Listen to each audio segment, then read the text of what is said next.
안녕하세요. 저는 얼마 전에 딸의 결혼을 위해 상견례에 다녀온 적이 있었어요. 그런데 그곳에서 예상치 못한 난관에 부딪힌 적이 있었습니다.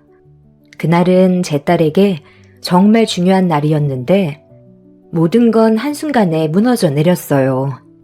그 자리에서 사건이 터진 이후 제일 먼저 든 생각은 저와 제 딸을 두고 먼저 떠난 남편이 상견례 자리에 있었다면 상처받는 일도 없었을 텐데 남편이 없다는 이유로 저와 제 딸은 평생 기억에 남을 만큼 충격적인 경험을 하게 되었습니다. 그리고 제가 몸이 좀 안 좋다 보니 저희 가족을 더 무시하는 것 같았어요. 사건의 시작은 제 딸이 결혼을 하고 싶어하는 남자를 데리고 오면서부터 시작이 되었습니다. 처음 얼굴을 마주했을 때 예의 바르고 제 딸을 진심으로 사랑해주는 게 저에게도 느껴져서 결혼을 허락해줬어요. 저도 몸이 많이 안 좋아서 제 딸이 좋은 남자 만나 잘 살아가는 모습을 보고 싶었고 저 때문에 더 이상 고생하는 모습보단 행복한 결혼 생활하는 모습을 보고 싶었죠. 딸이 결혼식을 올리게 되면 저는 요양원에 들어갈 생각을 가지고 있었어요. 결혼 생활에 제가 걸림돌이 되는 걸 원하지 않았거든요. 제가 이런 결정을 하게 된 이유는 9년 전에 몸이 좀 안 좋았었는데 시간이 지날수록 점점 더 상태가 안 좋아지길래 병원에서 검사를 받았었어요. 약간 감기 몸살이 있는 것 같기도 하고 잠만 자면 베개가 흠뻑 젖을 정도로 식은땀이 나서 몸이 좀 처지더라고요. 그런데 검사 결과 단순 몸살일 거라 생각했던 말과 다르게 의사의 말은 제 예상을 벗어났어요. 큰 병원에서 정밀 검사를 받아보는 게 좋을 것 같다는 진단이 나왔었죠. 그 말을 듣는 순간 덜컥 겁이 났고 딸과 함께 시간을 내서 병원을 가게 됐었는데 정밀 검사 결과 충격적인 진단 결과가 나와 버렸네요. 복강 내 림프종 혈액암 3기 판정이 내려졌고 서둘러 입원을 해야 된다는 말을 듣게 되었습니다. 별다른 통증이 없었는데 암이라는 말을 들었을 때는 엄청난 절망으로 다가왔어요. 의사가 내린 진단의 암은 다른 암과 달리 주된 치료가 수술적 절제가 아니기 때문에 항암 치료가 큰 비중을 차지하고 치료 결과 또한 매우 양호하기 때문에 적극적인 항암 치료를 권장했어요. 그 시기가 저희 가족에게 정말 힘들었던 건 경제적인 것도 있었지만 남편이 떠난 지 얼마 되지 않았던 시기였어요. 그러다 보니 정신적으로 상당히 힘든 상태였는데 저에게까지 문제가 생기게 되자 대학 생활하던 딸은 멘탈이 무너져 버리게 되었죠. 그래서 한동안 정상적인 학교 생활은 불가능했었어요. 그리고 학비를 벌어다 줘야 하는 저로서도 앞이 막막했었습니다. 서울대를 진학 중이었던 딸이 저 때문에 한 번뿐인 인생 무너지게 하고 싶지 않아 항암 치료보단 저에게 주어진 시간이 얼마일지 모를 남은 시간 몇 푼이라도 벌어 학비를 대주려고 항암 치료를 거부했는데 제 생각과 다르게 딸은 적극적으로 입원을 하길 권했어요. 저까지 세상에 없으면 더 이상 살아갈 의미가 없다면서 옆에 머물러 주길 간절히 원했습니다. 딸과 오랜 시간 대화를 이어나가면서도 고생할 딸에게 미안한 마음뿐이었지만 한편으론 험한 세상 혼자 남겨두고 싶지 않았어요. 제가 옆에 있어주면서 힘이 되어주고 싶었고 결혼해서 외손주 낳는 모습까지 보고 싶었던 저에게 왜 이런 불행이 찾아온 건지 이해할 수 없었습니다. 병원에서도 저에게 걸린 암에 대해 긍정적인 반응을 나타낸 만큼 치료받는 걸 결정하게 되었네요. 재산이 많지 않았던 저희 가족은 생활 방식을 바꿔야만 했어요.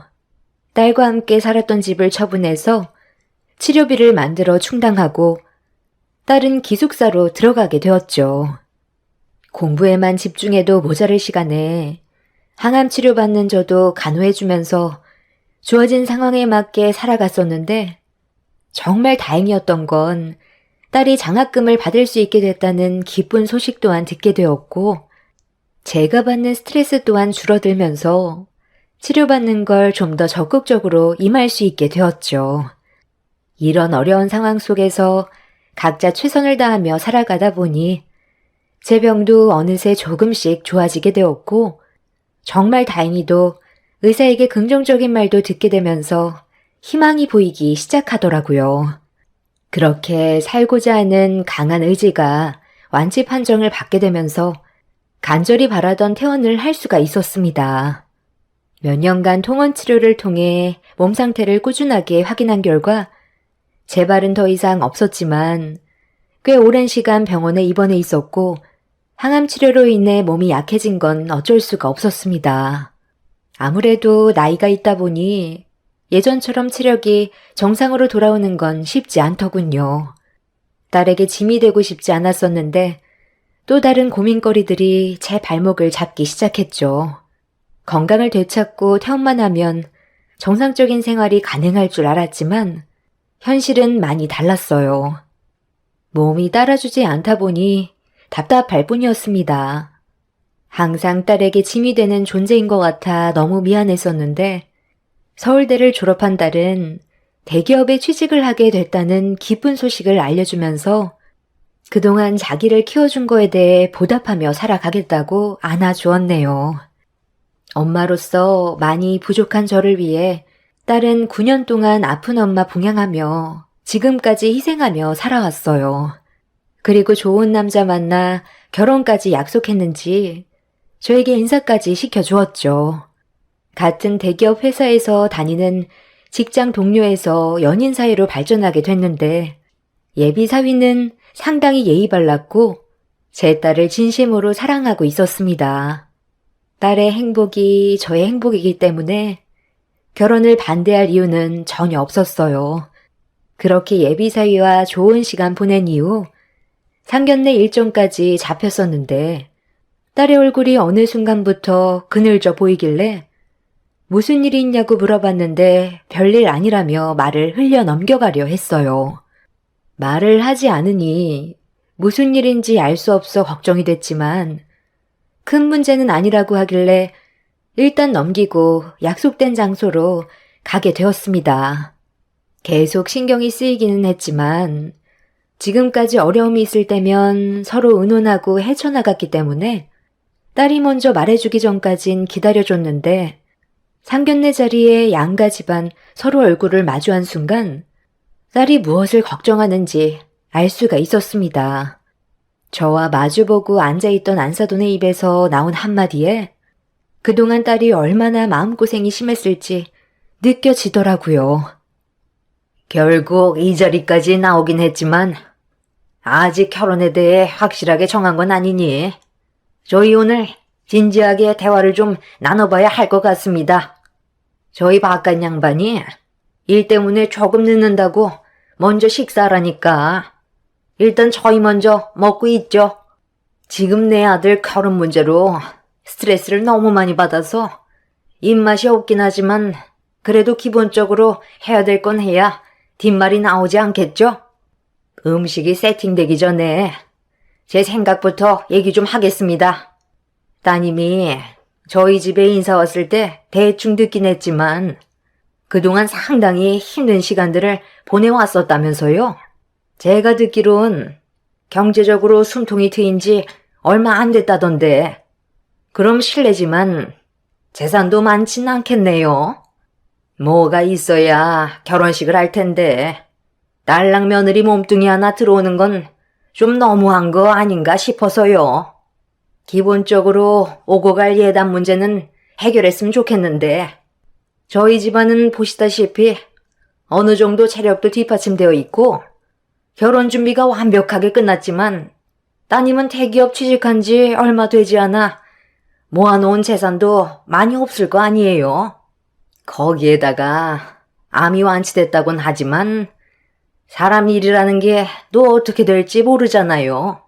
보통 암이 완치됐다고 얘기하는 사람들 보면 10년 안에 면역 체계가 무너져 또다시 재발한다던데 그런 병원에 다시 입원해서 항암 치료 받아야 되는 거고 그렇게 되면 제 아들이 고생할 게 눈에 훤한데 굳이 결혼을 허락해야 하나 싶더라고요.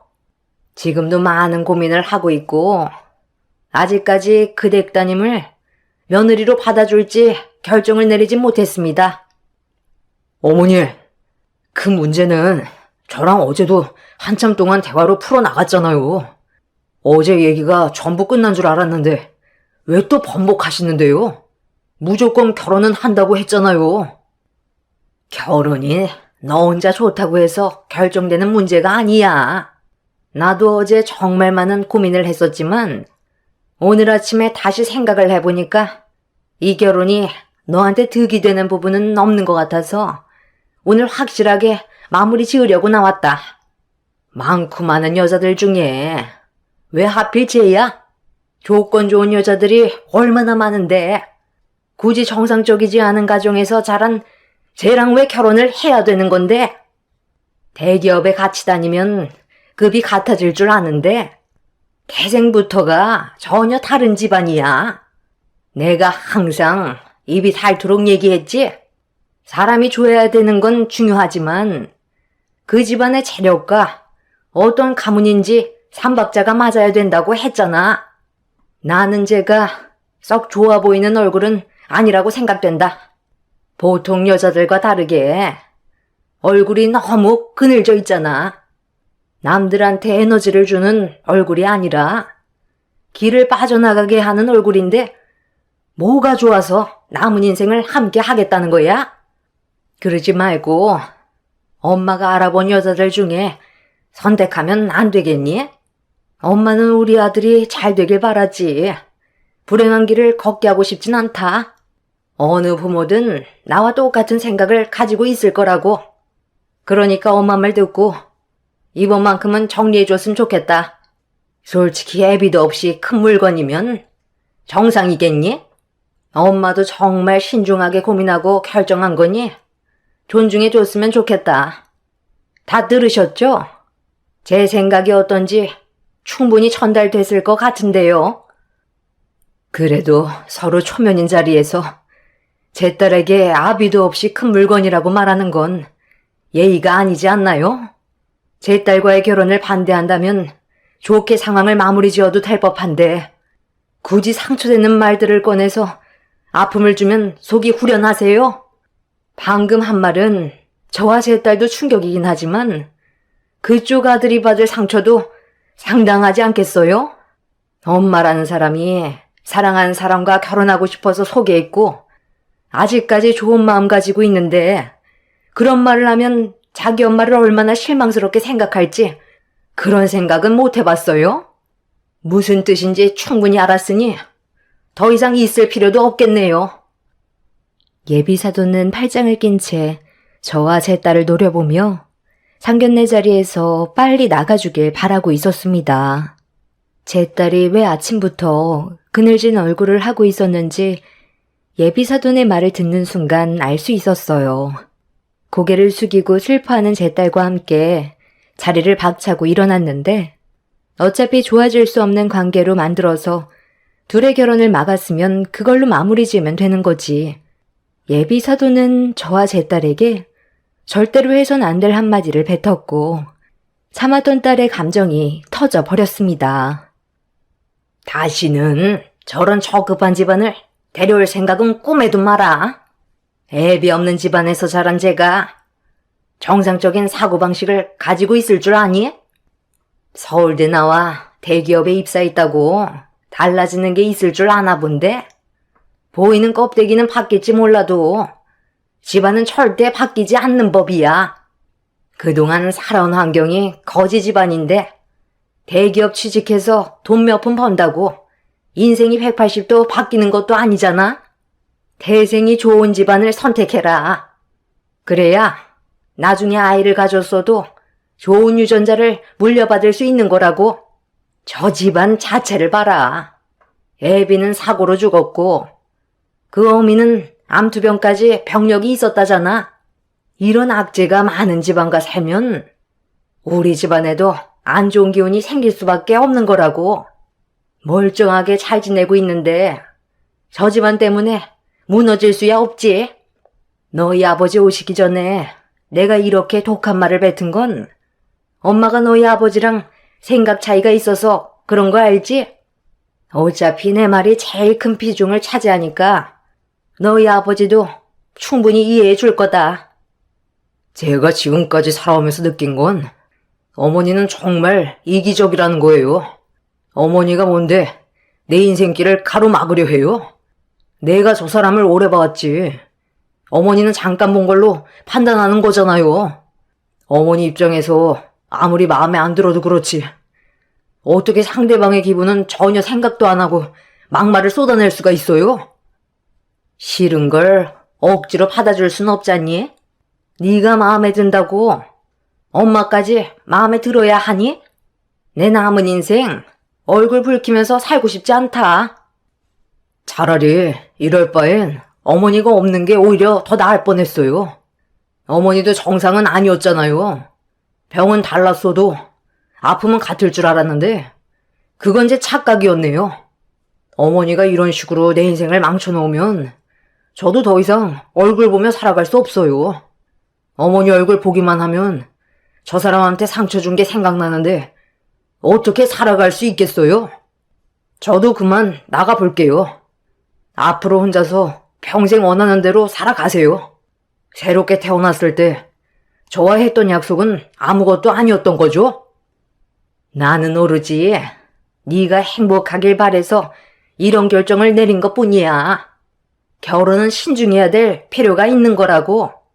단순한 감정에 이끌려 하는 결혼을 했다가 남은 인생 망치고 싶니? 엄마가 다시 새 삶을 얻었을 때 어떤 생각을 했는지 알아? 내 아들의 인생은 행복만 가득했으면 좋겠다고 생각했었어.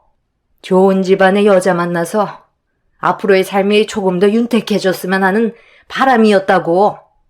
그런데 보잘것없는 거지 같은 집안의 여자를 데려왔는데 내 기분이 어땠을 것 같니?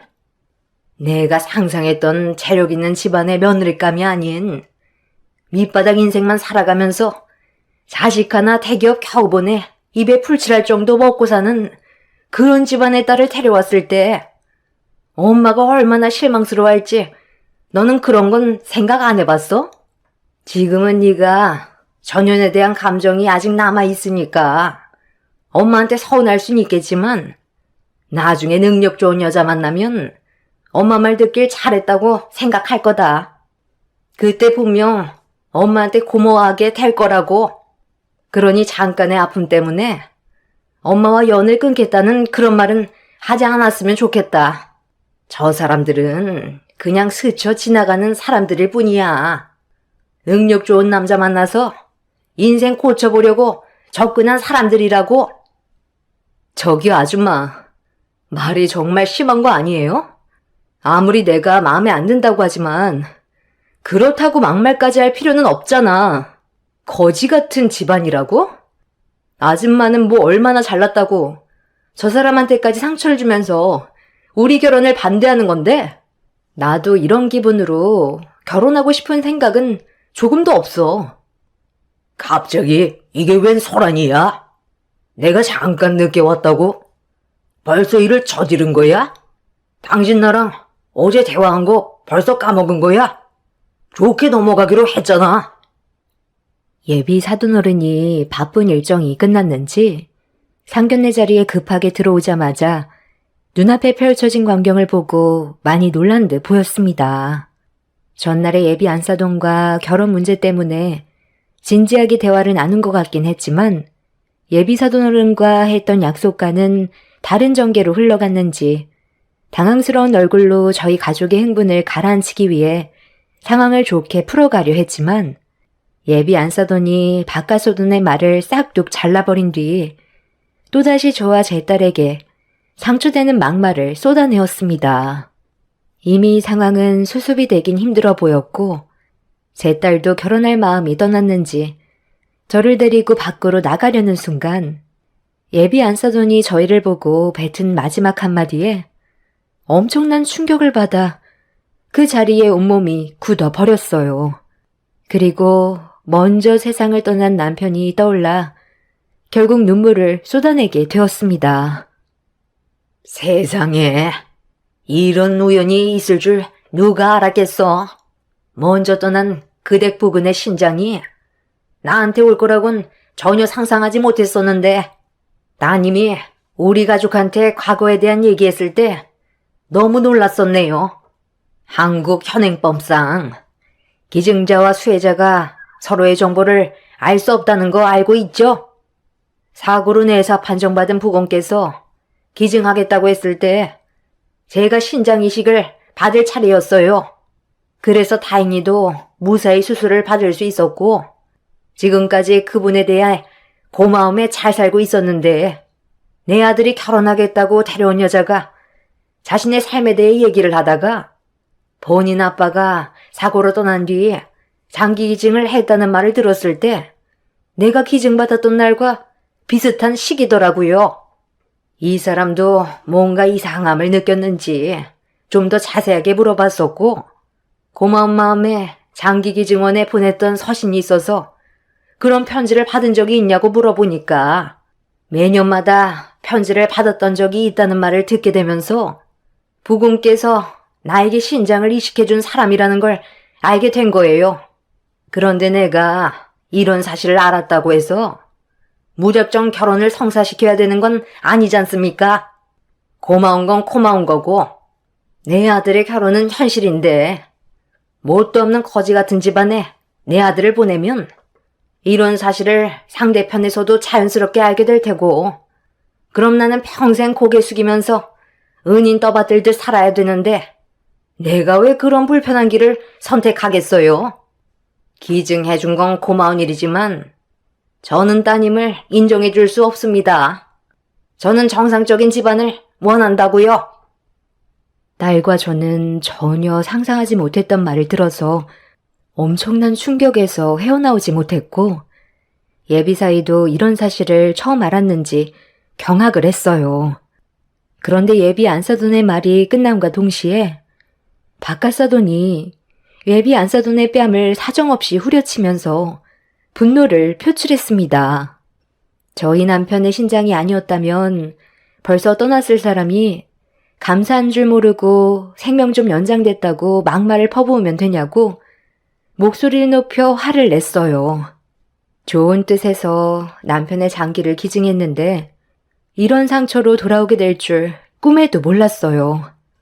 매년마다 장기 기증원에서 저희 앞으로 편지를 보내준 적이 있었는데 편지를 받은 시기는 저희 남편이 기증했던 날이었어요. 그리고 그날을 잊지 않고 감사함을 기억한다면서 장문의 편지를 받았었죠. 예비 사돈어른은 제 딸이 결혼하겠다고 인사를 드리러 갔을 때 딸이 자신의 삶에 대해서 얘기하다가 자기 아빠가 어떤 삶을 살다가 떠나게 되었고 기증까지 했었다는 말을 했을 때 예비 안사돈이 신장 이식을 받았던 날짜와 비슷하게 떨어져 그렇게 감사함의 편지도 보내는 사람들이 있냐고 물어봤는데 제 딸이 매년 장문의 편지를 보내주시는 분이 계시다는 말을 꺼내는 순간 저희 남편이 신장을 기증해 줬다는 걸 알게 되었던 거죠. 사돈어른은 당연히 제 딸과 예비 사이의 결혼을 허락했지만 안사돈은 다른 시선으로 바라봤던 거였어요. 나중에 안사돈이 저희 남편의 신장을 이식받았다는 걸 알게 된다면 금전적인 요구를 해올 거고 더한 것도 요구할지도 모른다면서 저희 가족을 함부로 판단하고 있었습니다. 남편의 기증을 선택했을 때 가슴이 찢어질 정도로 아팠는데 이런 문제로 결혼에 대해 고민하고 있었다는 말을 듣게 되자 먼저 떠난 남편이 너무 불쌍했고 좋은 마음에 기증을 해줬던 거에 대해 후회가 밀려와 그 자리에서 주저앉아 눈물을 쏟아내 버렸습니다. 안사돈은 사돈어른한테 뺨을 맞게 되자 분노를 표출했고 저희 가족에게 막말을 더 쏟아내 버렸어요. 감사한 건 감사한 거고 자기 아들의 결혼은 별개 문제라면서 다시는 자기 아들 볼 생각하지 말라며 단호하게 결혼을 반대했습니다. 예비 사이는 자기 엄마에게 많이 실망을 했는지 2번 다시 찾지 않겠다며 상견례 자리를 박차고 나갔지만 안사돈은 눈 하나 깜빡하지 않더군요.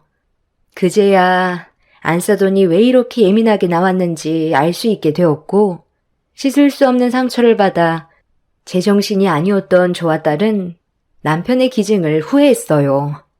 사돈어른은 저와 제 딸에게 용서를 구했지만 이미 너무 큰 상처를 받아 전혀 위로가 되지 않았습니다.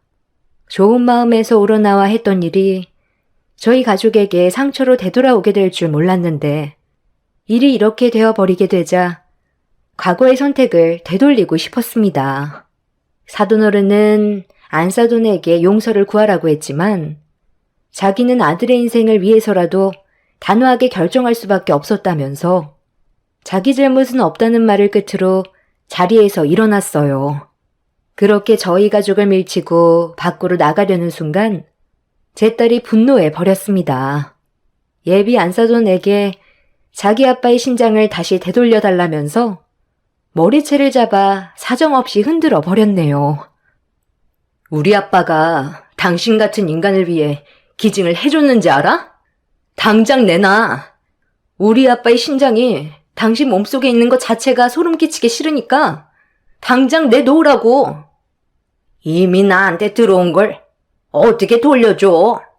네가 우리 집안에 들어오면 이런 걸로 돈 뜯어내려는 거 내가 모를 줄 알아? 나한테 기증해줬으니까 우리 아들한테 이걸로 엄청 부려먹으려 했겠지? 나는 그 꼴 절대 못 보지. 평생 고개 숙이며 사는 거 나는 용납 못한다고. 거지 같은 것들이 신장 하나 줬다고 어딜 붙어먹으려 들어? 내가 당신한테 뭘 요구한 것도 아니고 그 사람과 행복하게 살고 싶은 마음밖엔 없었어. 그리고 우리 아빠 기증은 대가를 바라고 한 게 아닌 마음에서 우러나와 한 것뿐이었다고. 어딘가에서 우리 아빠가 누군가의 삶을 도와주고 내 곁에 머물러주고 있을 거라고 생각하면서 지금까지 버티며 살아왔는데 당신 같은 사람한테 갈 수도 있다는 걸 지금까지 생각조차 하지 못했던 내가 너무 병신 같다. 좋은 사람이 있으면 나쁜 사람도 있는 법인데 우리 아빠의 신장이 당신한테 갔다는 게 너무 아깝고 과거의 선택이 후회스러워. 당신같이 파렴치한 인간은 우리 아빠 심장으로 행복해질 권한이 없는 사람이야. 딸은 예비 안사돈에게 자기 아빠의 신장이 있다는 게 소름 끼치게 싫었는지 분노를 표출했고 사돈어른이 제 딸을 겨우 진정시켜 떨어뜨려 놓은 뒤 미안하다는 말만 반복했어요. 그렇게 한바탕 난리를 친 뒤 저희 가족은 집으로 다시 돌아왔지만 정상적인 생활은 거의 불가능할 정도로 힘든 시간을 보내왔습니다. 그렇게 결혼이 파투가 나고 얼마의 시간이 흐른 뒤 어느 정도 정신을 차릴 수 있었을 시점에 예비 사위가 사돈 어른과 함께 저희 집을 찾아왔어요. 딸은 대화하고 싶지 않아 하길래 제가 얼굴을 마주했는데 예비 사돈 어른이 자기 아들과 결혼해달라고 사정을 하더라고요. 자리에는 오지 않았지만 안사돈도 허락을 했다면서 오랜 시간 대화를 나눈 끝에 내린 결정이라면서 전에 있던 일에 대해서는 잊어버리고 다시 한 번만 생각해달라고 하는데 제가 결정할 문제는 아니었지만 예비 안사돈이 왜 갑자기 결정을 바꾸게 된 건지 이해할 수가 없어 거절을 하게 되었네요. 대충 상황을 보니 예비 사위와 사돈 어른이 안사돈과 연을 끊겠다고 하자 어거지로 허락하겠다고 한 것 같은데 제 딸이 들어가는 순간 불행이 시작이 될 것 같아 거절을 하게 됐습니다. 제 딸도 저와 같은 생각이었고 제 딸은 두 번 다시 찾아오지 않길 바랬어요. 정신적으로 너무 큰 충격을 받아서 시간이 많이 필요해 보였습니다. 예비 사돈어른과 사위는 충분한 시간을 줄 거고 기다려줄 테니 마음이 바뀌면 언제든 연락달라고 했지만 저희 마음은 바뀌지 않을 것 같습니다. 저는 왜 남편의 신장을 기증하겠다고 했을 때 기증받을 사람들이 좋은 사람들만 있을 거라고 생각했을까요? 분명 그 중에서는 그렇지 않은 사람도 있기 마련인데 제가 좋은 마음으로 내린 결정이라 이식받을 사람들도 좋은 사람들일 거라고 혼자 판단한 것 같습니다. 그런 몰상식한 사람한테 남편의 신장이 갔다는 게 아깝긴 하지만 어차피 지나간 일 후회받자 뭐 하겠어요.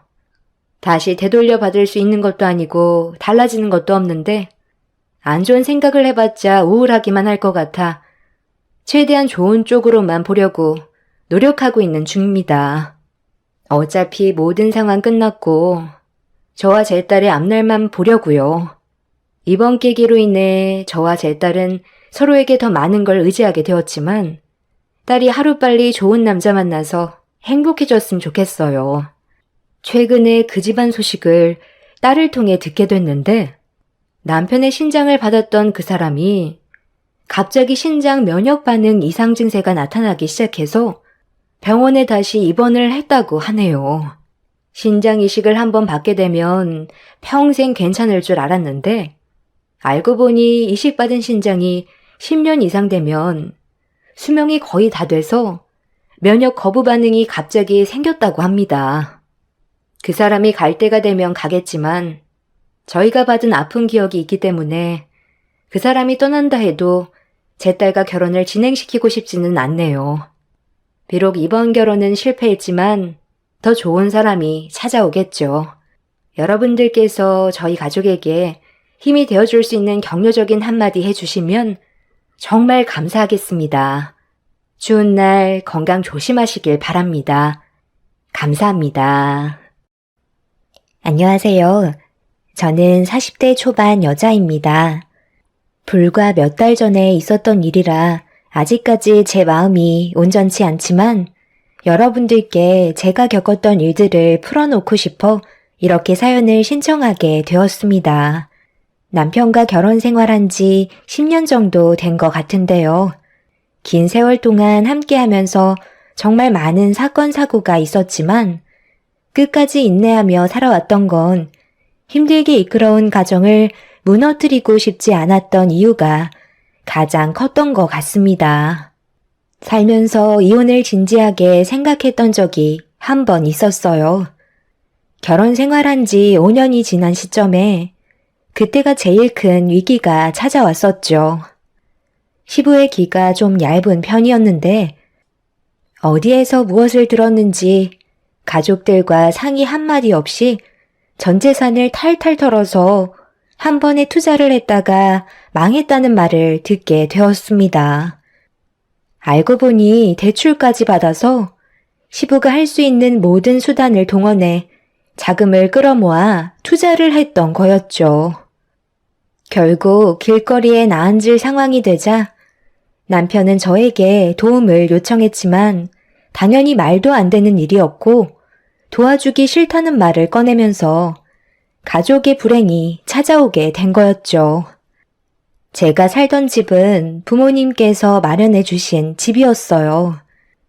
원래의 계획은 시댁 집안의 능력에 맞춰 아파트로 들어가려 했었지만 결혼 생활을 하다가 아이를 낳고 키우다 보면 층간소음 문제도 있을 테지만 제 아이를 조금이라도 자연과 가까운 위치에서 살아가게 하고 싶은 마음이 있어서 주택 쪽을 알아보게 된 거였죠. 그런데 부모님께서 사용하시다가 연세도 있으시고 관리가 힘들어지면서 아파트로 들어가신 뒤 주택은 처분하려고 내놓으셨던 집을 제가 인수받은 뒤 그렇게 살아가고 있었는데 시부모님의 무리한 투자가 화를 입어 저희 집에 얹혀 살게 될 입장이 되었던 겁니다. 주택이다 보니 방에 여유는 있었지만 저는 시부모님 눈치 보면서 살고 싶지가 않았어요. 그래서 싫다고 했던 게 남편과 안 좋은 감정까지 쏟아내게 되는 상황까지 오게 되었지만 저는 고집을 꺾지 않았습니다. 한번 허용을 한다면 한도 끝도 없을 테고 가족을 사지까지 몰아넣은 시부의 잘못을 제가 해결해 주고 싶지는 않았던 거죠. 남편은 자기 가족을 받아주지 않는다며 길거리에 나앉게 만들 거냐고 서운하다는 표현을 계속해서 비쳤지만 끝까지 도와주지 않았습니다. 남편은 상관없었을 테지만 제 입장은 달랐고 어느 누가 시댁 식구들을 불러서 한 지붕 아래 같이 살고 싶겠어요. 사정이 딱한 걸 제가 모르는 건 아니었지만 한 번 발을 들이면 평생 집 밖으로 나가지 않을 것 같았죠. 그래서 끝까지 받아주지 않았었는데 남편이 저를 데리고 어디론가 가더라고요. 도착한 곳은 찜질방이었고 그곳에서 새우처럼 허리를 굽힌 채 쪽잠을 자고 있는 시집 식구들을 볼 수 있었어요. 남편은 제가 반대를 해서 따뜻한 보금자리 놔두고 찜질방에 들어와 지내고 있다며 눈물까지 흘리면서 울먹이길래 직접 현장을 보게 된 저는 마음이 너무 안 좋았었어요. 아이가 태어난 지 얼마 되지 않아서 모성애가 더 쉽게 작용을 했던 건지 시집 식구들의 모습에 제 마음은 결국 무너져 버리고 말았어요. 결국 시집 식구들은 저희 집에 들어와 살기로 결정하게 되었던 거죠. 처음에는 이것저것 부딪히는 경우도 많았고 정말 달라진 생활 패턴에 적응을 하지 못해 너무 힘들었었지만 그래도 참고 살아가다 보면 제가 배려했던 만큼 나중에 도움받을 일이 생겼을 때 시댁 집안에서 모른 척하지 않을 거라 믿고 있었습니다. 그렇게 한 지붕 아래 모두가 모여 살기 시작했고 어느새 5년이라는 시간이 흘러버리고 말았던 거죠. 그런데 어느 정도 체계가 잡히게 되면서 서로에게 많이 익숙해진 건지 계획했던 거와 다른 전개로 흘러가고 있었어요.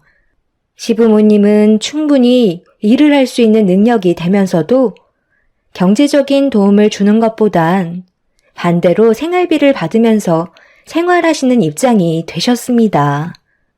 분명 저희 집에 오래 머물지 않는다고 하셨는데 그런 약속은 이미 지킬 생각도 없으신 것 같아 보였어요. 그래서 남편한테 불만을 털어놓았죠.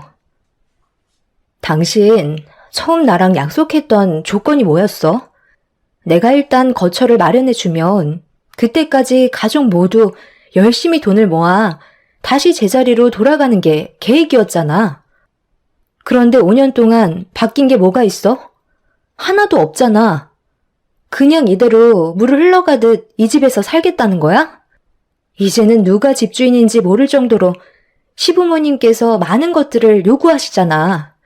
내가 처음부터 걱정했던 것들이 이런 거였는데 결국 예상했던 대로 행동하시니까 지금 너무 서운하고 배신감까지 느껴지는 거 알아? 10년 넘게 사신 것도 아니고 이제 5년밖에 안 됐다. 그동안 가정을 위해 열심히 살아오셨는데 5년 정도는 쉬실 수 있으시잖아. 당신도 그 정도는 이해해줘야 하는 거 아니야? 솔직히 몇 년 뒤면 정년이라 지금 당장 일자리 구하는 것도 어려운 게 현실이야. 한번 채용하면 오랜 기간 일해줄 수 있는 사람을 구하지. 몇 년 뒤에 나이 때문에 회사를 나가야 될 사람을 데리고 일을 시키겠어? 어차피 이렇게 된 거 그냥 집에서 쉴 수 있도록 배려를 해주면 좋은 거잖아. 우리 부모님이 당신한테 싫은 소리를 한 적도 없고 그냥 조용히 살고 있는데 굳이 나가라고 등 떠밀 필요 있겠어? 솔직히 도움 받는 것도 많이 있잖아. 그동안 서준이 돌봐주셨고 집안일도 많이 해주셨는데 그런 건 감사하게 생각하지 않고 당연하게 받아들이는 거야? 이 집에서 얹혀 살면 그 정도는 당연히 해야 된다고 생각하는 거냐고. 지금 당장 나가라고 하면 당신은 마음이 편하겠어? 5년이면 미워하는 사람도 정이 들 수 있을 정도의 시간인데 당신 정말 무서운 사람이었구나. 나는 그래도 지금까지 아무 말도 없길래 앞으로 평생 함께 살아갈 생각을 가지고 있는 줄 알았는데 속으론 언제 나가시나 손꼽아 기다리고만 있었던 거네. 당신한테 너무 실망했고 어떤 마음인지 알았으니까 지금 당장 가족들 앞에서 우리가 나눈 대화에 대해 설명해 주도록 할게. 뭔가 상당히 착각하고 있는 것 같은데 아무리 가족이라 해도 서로 지킬 건 지켜야 되는 거 아니야? 나에 대해 배려가 조금이라도 있는 것 같아? 당신 눈에 보이는 게 전부는 아니야. 내가 며칠 전에도 아가씨를 따로 불러서 한마디 한 적이 있었는데 당신은 이 사실에 대해 전혀 모르고 있나 보네. 내 옷방에 들어오지 말라고 몇 번이나 얘기했었는데 나 일하러 나갔을 때 몰래 들어와서 자기가 입고 싶어 하는 옷을 꺼내 입더니 내가 집에 들어오기 전에 제자리에 가져다 놓길래 그건 이해할 수 있었어. 그 정도는 아무렇지도 않게 생각하고 있었는데 속옷은 너무했다고 생각되지 않아? 다른 것도 아니고 내가 입는 속옷을 자기가 몰래 계속해서 입으면 내 기분이 어떨 것 같아? 그래, 그것도 정말 내가 100번 양보하고 넘어갔다 치자. 더 심각한 건 내 지갑에 손은 대지 말아야지. 지갑 안에 얼마나 들어있는지 뻔히 알고 있는데 돈을 달라는 것도 아니고 몰래 새벽에 나와서 옷방에 들어가 지갑에 있는 현금만 쏙 빼가면 내가 화가 안 나겠어? 가족들끼리도 해선 안 될 행동들이 있는 거라고. 그리고 시부모님이 서준이를 돌봐주시고 집안일을 많이 해주신다고? 당신 나랑 장난해?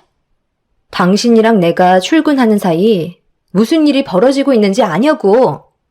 시부모님께서 집에 지인들을 싹 다 불러서 하루 종일 놀고 먹고 고스톱 치면서 서준이는 그대로 방치해놓고 당신이랑 내가 퇴근할 시간 되니까 대충 눈에 안 보이는 것들만 치운 것뿐이지 집안을 전부 헤집어 놔서 좋게 설명한 게 몇 번인데 가족이니까 서로 이해하며 배려해야 된다고? 이게 가족이야? 나한테 피해만 주고 있는데 이게 지금 가족이냐고. 당장 나가서 당신이 하겠다는 말 전부 다 꺼내놔. 알겠어? 남편은 당황스러운 얼굴 표정을 보이더니 제 앞에선 그런 일이 있을 줄은 몰랐다며 바로 꼬리를 내렸습니다. 하지만 더 이상 참기 힘들었던 저는 문 앞을 가로막은 남편을 밀친 뒤 거실로 나갔어요. 이미 시집 식구들은 거실 소파에 누워 맥주 한잔 하면서 TV를 시청하고 있길래 심각성을 모르는 것 같아 TV 전원을 꺼버렸어요. 아니 지금 뭐 하는 거야? 얼마나 중요한 순간인데? 당장 TV 안 켜니? 너네 말 안 들려? 리모컨 이리 내놔. 얘가 오늘따라 뭘 잘못 먹었나? 왜 이러는 거야? 도대체 저랑 약속한 건 지킬 생각이 없으신 거예요? 그냥 이렇게 살기로 작정하신 거냐고요? 이 사람이 벌어오는 돈으로 생활비야 용돈 타섰으면 끝인 거예요? 나이가 먹다 보니 몸을 움직이는 것도 힘들어서 일하는 건 무리가 있을 것 같은데 사정 좀 봐주면 안 되는 거냐? 하나뿐인 며느리가 가족을 위해서 해줄 수 있는 거 아니야? 내가 너한테 돈을 달라고 했어? 아무 조건 없이 집만 제공해 달라는 건데 그게 그렇게 잘못된 거니? 서로 웃으면서 행복하게 지내는 게 어려운 것도 아닌데 배려를 좀 해준다면 앞으로 어떻게 살아갈 건지 다시 계획을 잡고 조율해서 방법을 찾아가는 것도 나쁘지 않을 것 같은데 며느리 너는 그런 것들조차 싫은 거냐? 네가 우리를 내친다면 지금 당장 어디에서 지내겠소? 모아놓은 돈도 없으니 찜질방 생활이나 해야 되겠지. 대출빚도 아직 많이 남았는데 우리를 불쌍하게 생각하고 같이 지내면 내 아들딸이 빚 갚는 건 좀 더 수월할 거 아니야? 그러니 빚을 갚을 때만이라도 함께 지내면 안 되겠니? 아유, 그렇게까지 불쌍한 표정 지을 필요 없어. 우리가 잘못한 것도 없는데 왜 구걸까지 해야 되는 건데? 더러워서 같이 안 살면 되잖아. 다들 짐 챙겨. 그냥 찜질방에서 생활하는 게 속 편하겠다. 내가 이 나이 먹고 이런 대우 받아야 되겠니? 이 양반이 주식에 실패하지만 않았어도 우리도 손 벌릴 일은 없었을 거라고. 엄마, 지금 당장 짐 싸라고 하면 어떡해? 나보고 결혼하지 말라는 거야? 이번 주 주말에 제가 현태 씨 데려온다고 했잖아요. 찜질방에서 인사시키는 건 너무하잖아. 차라리 이번 주 지나고 찜질방으로 나가던 하면 안 돼요? 올케 언니는 일을 꼭 이렇게 만들어야 되겠어요? 우리 엄마 아빠가 서준이 봐주는 건 생각 안 하냐고요. 진정하고 좋게 대화로 풀어요. 어떻게 이런 분위기에 진정을 할 수 있겠어요?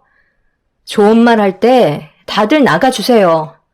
저는 이렇게 살고 싶지 않아요. 숨이 턱턱 막히고 아무것도 하지 않고 받기만 하시려는데 제가 뭘 더 받으려야 하는 거죠? 드린 만큼 돌아오는 게 있어야 하는데 전혀 그런 게 이루어지지 않고 있잖아요. 그리고 제가 이 말까지는 안 하려 했는데 아버님, 며칠 전에 가져가신 거 제자리에 돌려놓으세요. 마지막으로 기회를 드리는 거니 경찰에 신고하기 전에 도로 가져다 놓으시라고요.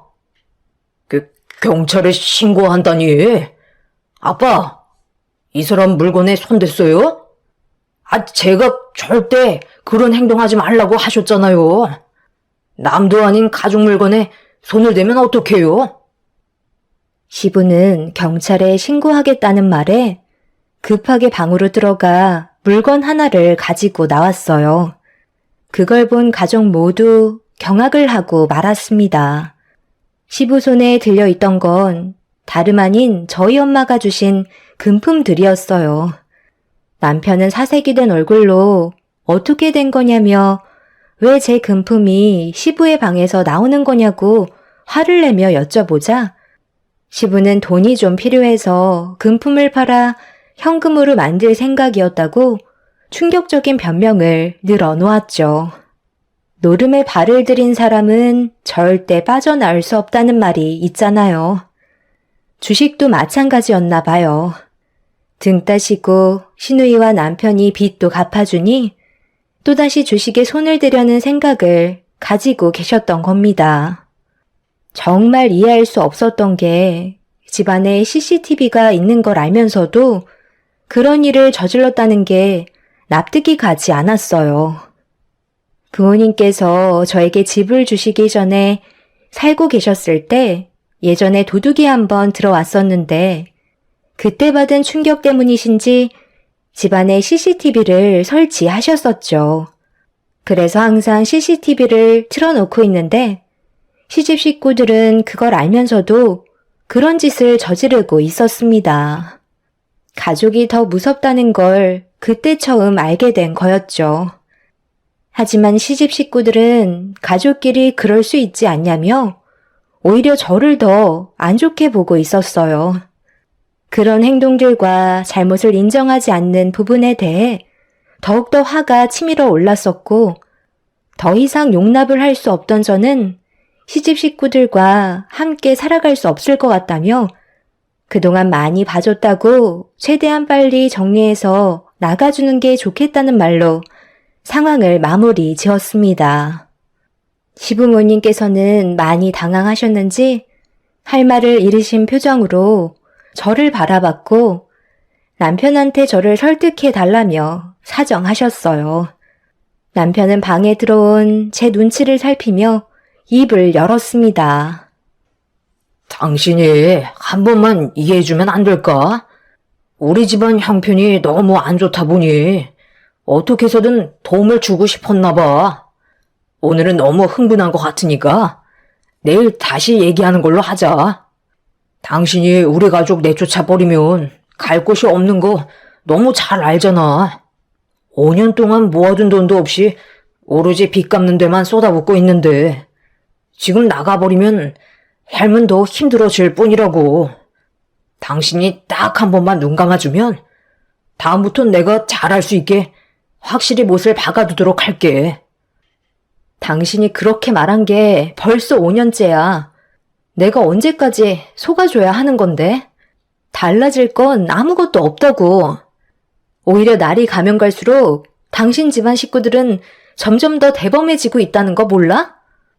혼자서 열심히 하면 뭐해? 뒤에서 전부 초치고 있잖아.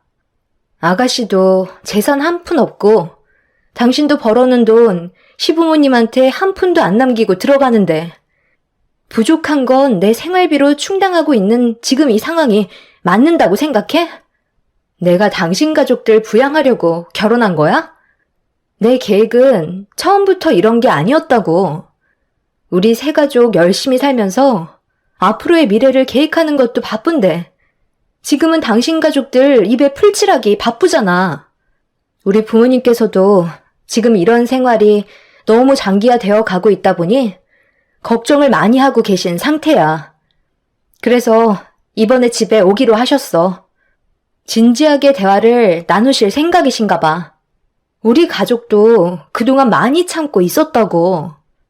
여태까지 말 한마디 하지 않고 내가 잘 처리할 거라 생각했는데 예상했던 거와 너무 다르게 흘러가다 보니까 결국 우리 집안이 나서게 되는 거잖아.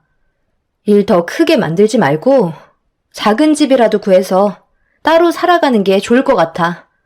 아버님께서 하시는 말 당신도 옆에서 들었지? 아직 정년까지 몇 년 남았는데 몸이 힘들다고 일을 안 하시려 하시잖아. 그 전에 놀고 먹지 않고 5년의 시간 제대로 계획을 했었다면 지금처럼 이런 일은 벌어지지 않았겠지. 이건 모두 아버님의 무능력으로 벌어진 일이라고. 다시 한번 말하지만 이번 주 내로 나가줬으면 좋겠어. 너무 극단적으로 행동하려는 거 아니야? 아유, 어떻게 이번 주 내로 나가? 아까 내 동생이 얘기했잖아. 결혼할 남자를 데려오겠다는데 정말 찜질방에서 인사시킬 작정이야? 그것도 나쁘지 않겠네. 좋은 추억 만들고 좋잖아? 솔직히 그 남자가 불쌍한 거잖아. 생각을 해봐. 아가씨랑 결혼을 하면 그 사람은 결국 당신 집안을 위해 평생 노동만 하고 세상을 떠나겠지. 그런 삶이 너무 불쌍해서라도 차라리 내가 당신 집안이 어떤 상황인지 대신 얘기해주고 싶을 정도야. 다시 한번 말하지만 이번 주까지 필요한 짐 다 빼고 작은 원룸 하나라도 구해서 나가줬으면 좋겠어. 어차피 빈몸으로 들어왔기 때문에 가지고 나갈 것도 별로 없잖아? 제가 쉬지 않고 쏟아내자 남편은 얼굴빛이 노랗게 변해선 아무 말도 못하고 있었어요. 전부 틀린 말은 아니었기 때문에 남편도 더 이상 손 쓸 방법이 없다고 생각한 것 같아 보였습니다. 제가 절대 굽히려 하지 않자 시집 식구들은 저에게 너무 서운하다며 오히려 잘못을 뉘우치는 게 아닌 더 막 나가기 시작했어요. 그런 모습을 지켜보면서 실망은 더 크게 다가왔고 며칠 뒤 저희 친정 식구들이 집에까지 찾아와 대면을 하게 되었죠. 한참 동안 진지한 대화가 이어졌지만 해결 방법이 나을 것 같지 않았는지 친정 식구들도 시댁 식구들한테 실망을 많이 한 상태였어요.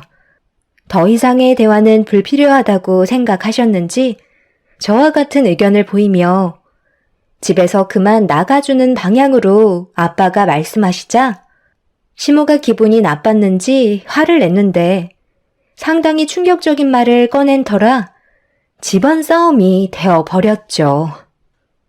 며느리가 누구 닮았나 했더니 사돈어른 속 빼다 박았네요.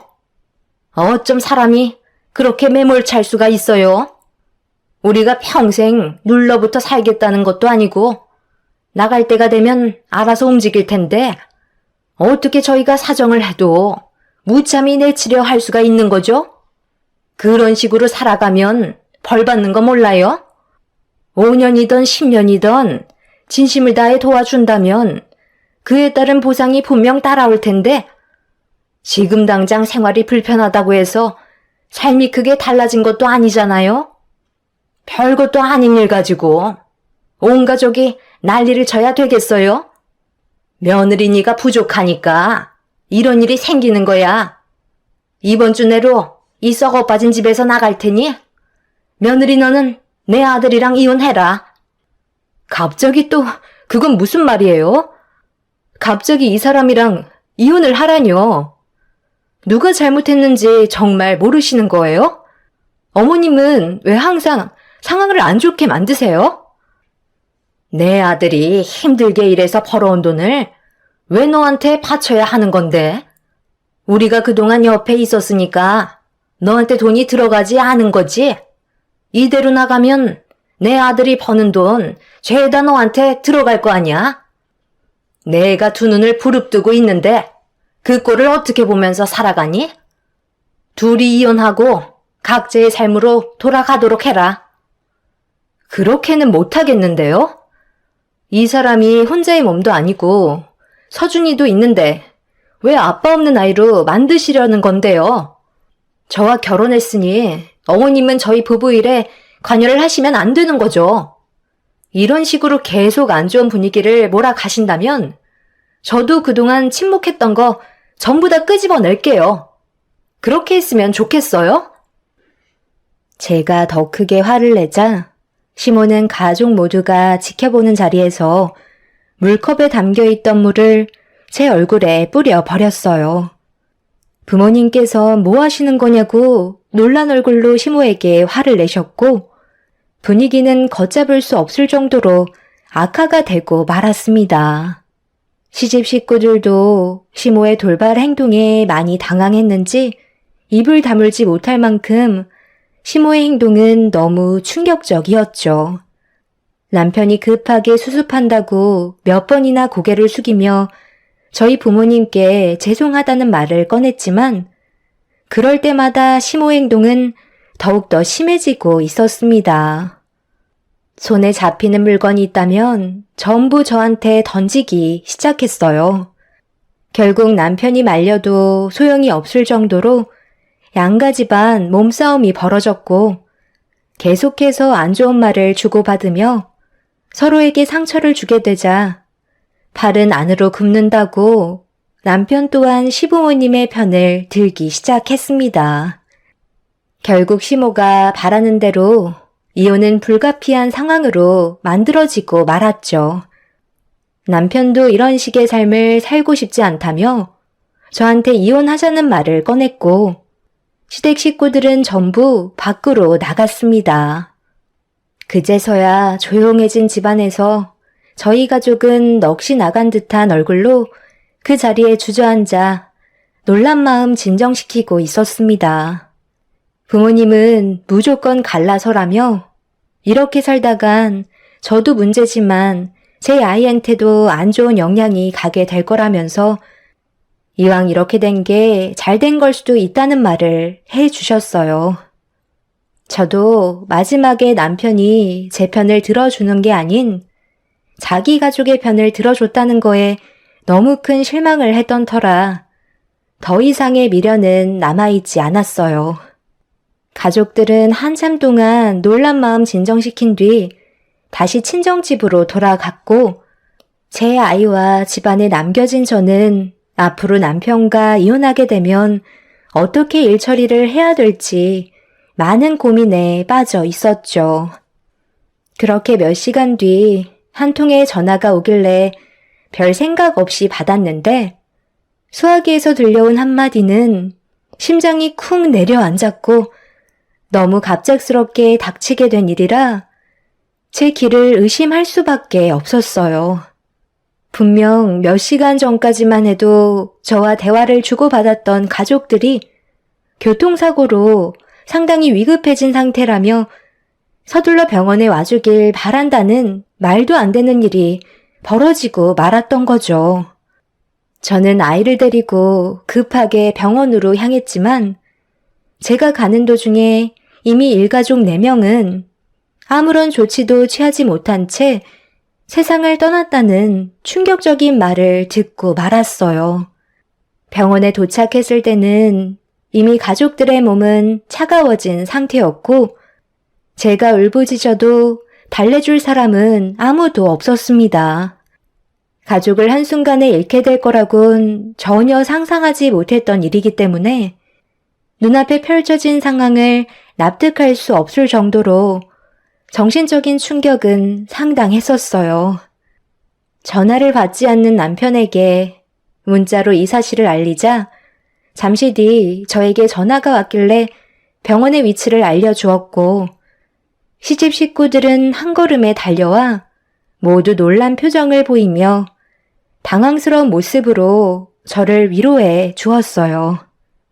한꺼번에 일가족 4명의 집단 장례를 치르게 될지 몰랐던 저는 남편의 도움을 받아 그나마 좀 수월하게 장례를 진행할 수 있었는데 시부모님과 시누이의 표정이 슬퍼 보이는 게 아닌 뭔가 불만이 가득해 보이는 표정이었어요. 저는 워낙 충격이 컸던지라 그런 모습을 보고도 신경 쓸 힘이 없어 그냥 지나쳤는데 시모가 남편을 데리고 어디론가 급하게 끌고 가더니 장례식장이 떠나갈 정도로 화를 내고 계셨죠. 저는 무슨 상황인지 알아야 할 것 같아 시모와 남편이 무슨 대화를 나누는지 엿듣게 되었어요. 내일이 출발하는 날인데 하필 이런 중요한 시기에 장례가 웬 말이니? 어차피 우리 없어도 여기 일하시는 분들한테 도움을 받을 수 있는 거잖아? 아, 그렇긴 한데 지금 상황이 너무 안 좋잖아요. 괜히 알기라도 한다면 더 큰 상처로 다가올 텐데 다른 날로 다시 잡으면 안 될까요? 꼭 내일 가셔야겠어요? 예, 아무 때나 언제 갈 수 있는데 이번에 나온 이벤트 상품이 맨날 있을 줄 아니? 여행도 다 때가 있는 거야. 초저가 골프 상품은 아무 때나 찾아오는 게 아니야. 올해 이번이 마지막 기회일 수도 있다고. 우리 집안 형편에 이런 기회 누리기 쉽지 않다. 어차피 이혼할 생각이었잖아. 아, 그러고 보니까 너 설마 그것까지 생각한 거야? 사돈분들이 세상을 떠났으니까 그 재산을 며느리한테 돌아가겠네. 아, 그럼 이참에 우리 골프 여행 다녀오고 아예 며느리 집에 눌러붙어 살아야 되겠다. 어차피 이제 우리한테 뭐라 할 사람 아무도 없잖아. 며느리 하나쯤이야. 내 발밑에 두는 거 어려운 것도 아니지. 며느리 돈이 우리 돈 아니겠어? 장례식장에서 시댁 식구들은 골프 여행 계획을 준비하고 있었어요. 언제부터 준비하고 있었는지 알 수는 없었지만 다음날 당장 출발하겠다는 시모의 말에 화가 났지만 저를 놔두고 시댁 식구들을 따라가겠다는 결정을 해버린 남편한테 더 화가 나고 말았죠. 처음에는 제 걱정을 하는 것처럼 보이더니 시댁 식구들은 하나같이 똑같은 사람들이었고 더 이상의 미련은 남아있지 않았어요. 그래도 함께한 세월이 10년인데 같이 슬퍼해주기는커녕 오히려 골프 여행을 다녀온 뒤에 다른 계획을 꾸미려고 하는 시댁 식구들을 보니 저는 더욱더 화가 치밀었고 절대 용서해주고 싶지 않았어요. 시댁 식구들은 예정대로 다음날 저 혼자 놔둔 채 골프 여행을 가기 위해 장례식장을 서둘러 빠져나갔죠. 저는 부모를 잃고 두 언니를 잃었지만 가족을 꾸리며 살아왔던 형부들도 많은 충격을 받았는지 제정신이 아닌 모습을 보고 있는데 너무 마음이 아프더라고요. 진심으로 슬퍼하는 모습이 보이는데 남편은 골프 여행을 가려고 저에게는 단 한마디도 하지 않은 채 조용히 사라지는 모습을 보니 사람이 아닌 것 같아 보였습니다. 제 가족이 한 명도 아닌 한날 한시에 4명의 가족을 한 번에 잃었는데 시댁 식구들은 골프 여행이 우선이었던 거네요.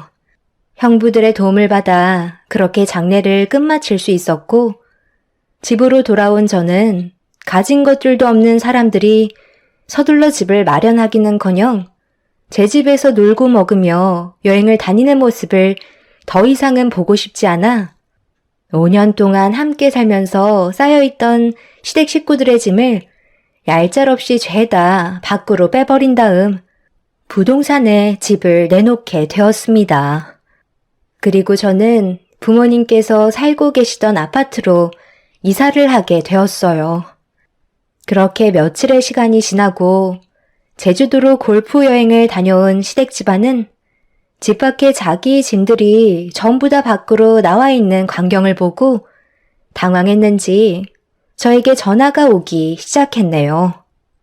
어차피 이혼할 마음 변함없었고 장례식보다 골프 여행이 우선이었던 사람들에게 조금의 미련도 없었기에 전화를 받았습니다.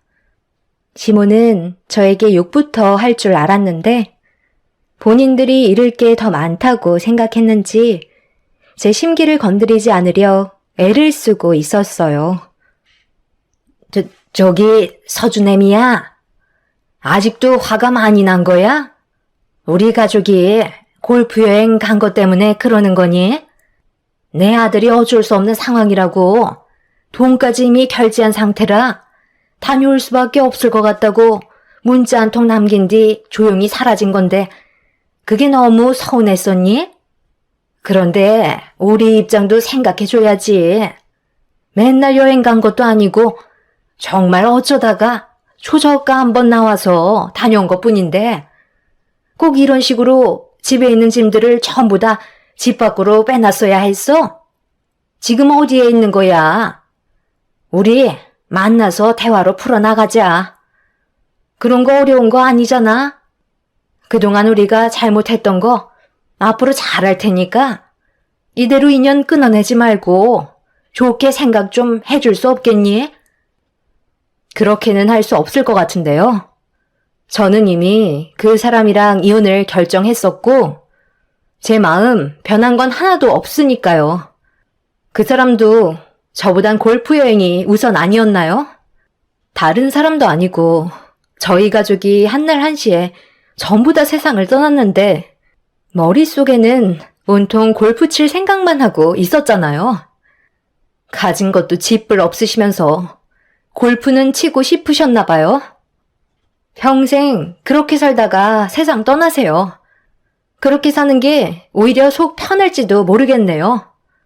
이사도 다 때가 있기 때문에 이참에 집에 있던 짐들 전부 다 빼버린 거니 필요한 건 챙겨가시고 나머진 알아서 처리하세요. 집은 이미 부동산에 내놓은 상태고 비밀번호도 바꿔놨기 때문에 함부로 들어가신다면 주거 침입죄로 처벌받는다는 거 잊지 않으셨으면 좋겠어요. 그리고 저번에도 아버님한테 말씀드린 것 같은데 벌써 잊으셨나 봐요? 제 물건에 손대지 말라고 분명 신신당부했는데 이번에 이사하면서 보니까 제가 장례식장에 있을 때 혼자 집에 들어오셔서 금품을 또 가져가셨더라고요. 이 부분에 대해서는 현재 형사 고발한 상태이기 때문에 법적인 처벌이 있을 예정이니 그런 줄 아세요. 제 집에서 얼쩡거리지 말고 그만 사라져 주시죠.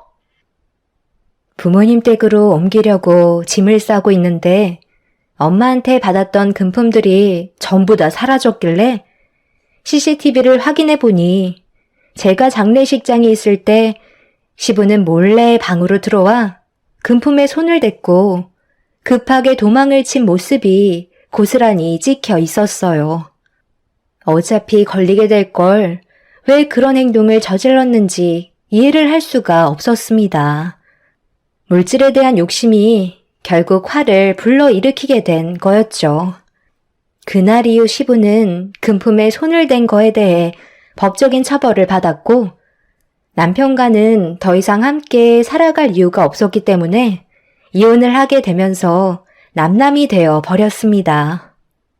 그런데 시부가 동네 사람들의 집에까지 함부로 침입해 금품에 손을 댄 게 뒤늦게 밝혀지면서 가중처벌을 면하지 못하게 되었네요.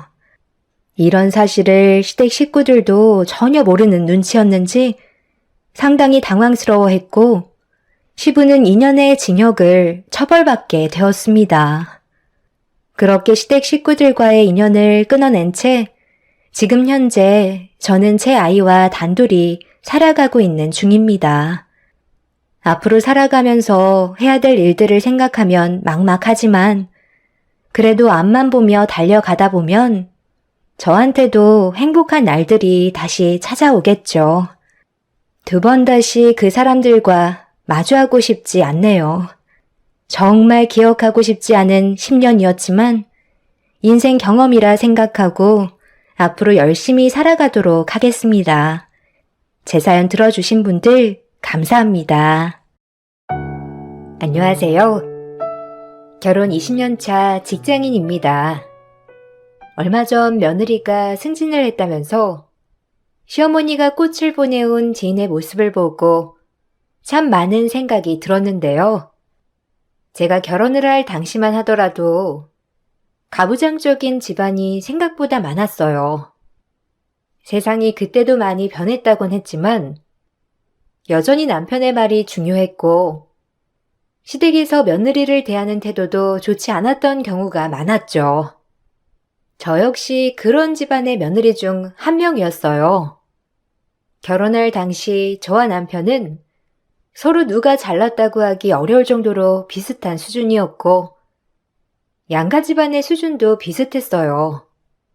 그렇다고 시댁에서 집을 해주거나 혹은 지원을 많이 해주셨던 것도 아니었는데도 불구하고 시댁에서는 아들에 대한 부심이 장난이 아니었죠. 이남 1녀 중 장남이었던 남편은 시모의 두 번째 남편이나 다름이 없었어요. 시부께서는 무뚝뚝하셨고 가정에도 별다른 신경을 쓰지 않으셨거든요. 당연히 시모에게도 별다른 관심을 두지 않으셨고 그래서 그런지 시모는 남편에게만 자신의 모든 애정을 쏟아 부으셨어요. 이렇게 끝나기만 하면 좋겠지만 당신이 쏟아부었던 애정만큼이나 아들 며느리가 자신을 대우해 주길 바라셨고 아들은 자신에게 소홀해도 대신 며느리는 자신을 떠받들여 줘야 한다 생각하셨어요. 너는 지금 정신이 있는 거니 없는 거니? 아니 집안 큰 며느리라는 애가 어떻게 시댁 일에는 이렇게나 관심이 없어? 하다못해 나한테 전화라도 해서 어머님 무슨 일 없으시냐? 안부라도 물어야 하는 게 정상 아니니? 내가 너한테 와서 집안일을 하라고 했어? 아니면 돈 벌어다 달라고 했어? 겨우 시댁 식구들 챙기라고 말하는 것뿐인데 그것조차도 못하면 넌 큰 며느리 도리는 잘하고 있다고 생각하니? 어머님, 저 주말마다 여기 오고 있잖아요. 애들 아빠도 일하지만 저도 내내 일하고 있어요. 토요일까지 근무하고 바로 여기 와서 하루 보내고 집에 가면 저 쉬는 날 없이 바로 또 일 나가야 하는데 어머님은 저 안쓰럽지도 않으세요? 매일 전화를 드릴 수도 없고 거기다가 어머님 전화 드려도 남편 얘기하느라고 전화도 안 끊으셔서 제가 일을 볼 수가 없어서 그래요. 차라리 어머님 저보다는 남편한테 전화를 하시고 통화도 남편이랑 하세요. 너 그게 말이라고 하니? 어떻게 아들 일하는데 방해되게 전화를 하라는 거야? 며느리가 되면 그런 건 네가 챙겨야지. 너 지금 일한다고 유세 부리니? 이것 봐라. 너 그러고 보니까 지금 너도 밖에서 일한다고 집에서 네 남편한테 유세 부리는 것 같은데 너 그럴 거면 당장 일 때려치워. 어디서 하늘 같은 서방님을 무시하는 얘기를 해? 그까지 몇 푼 좀 번다고 남편이며 시댁이며 무시하는 며느리가 어디 있어? 어머님, 제가 언제 남편이고 시댁이고 무시를 했어요. 저 할 만큼 하고 있다고 말씀드리는 거예요. 솔직히 제 주변에서도 일한다고 하면 그래도 고생한다고 말해주시는 분들이 많으신데 어머님은 제가 이래도 마음에 안 들어 하시고 일 안 해도 마음에 안 들어 하시잖아요. 저 일 안 하고 쉴 때는 밖에 나가서 고생하는 아들 불쌍하다면서 눈물바람이셨으면서 막상 저 일하고 나니까 왜 또 이렇게 말씀하시는 건데요. 아이고, 내가 늙어가지고 며느리가 대드는 걸 다 듣네.